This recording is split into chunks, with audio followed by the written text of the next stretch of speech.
Marc Spector was first introduced to the MCU in the Disney Plus series Moon Knight, where he also possesses a second ego named Steven Grant.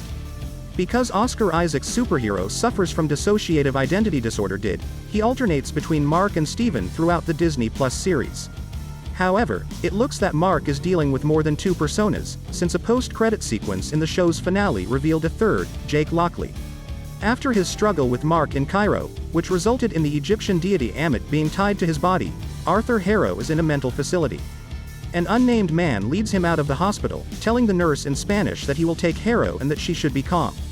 Harrow realizes that some of the staff workers have been slain as he is pushed around the ward, and the man pushing him whistles a joyous melody before forcing him into a waiting vehicle. Harrow chuckles at Khonshu, the Egyptian deity of the moon, who is inside the limousine, stating he can't hurt him or Ammit. Khonshu answers by clarifying how Marc's desire for him to be released from their contract did not imply their tie was entirely severed. Jake tells Harrow in the driver's seat that it's his turn to lose, before shooting his gun many times. Given how many times Jake fires at Harrow, it's logical to believe he's dead, but, because the action is filmed from outside the truck, he isn't depicted dying on screen. The limousine then pulls away from the hospital, leaving the issue of whether Jake killed Harrow unanswered. In the Marvel comics, Jake Lockley is a taxi driver who obtains information for Marc Spector to exploit. Marc fakes his own death and goes to Mexico under the name Jake at one point in the comic. Jake Lockley, like Steven Grant, is one of Marc's numerous identities that he flips between as a result of his mental condition, each one representing a distinct part of Khonshu. It's unclear where they'll take the character in Season 2 of Moon Knight or in the movies.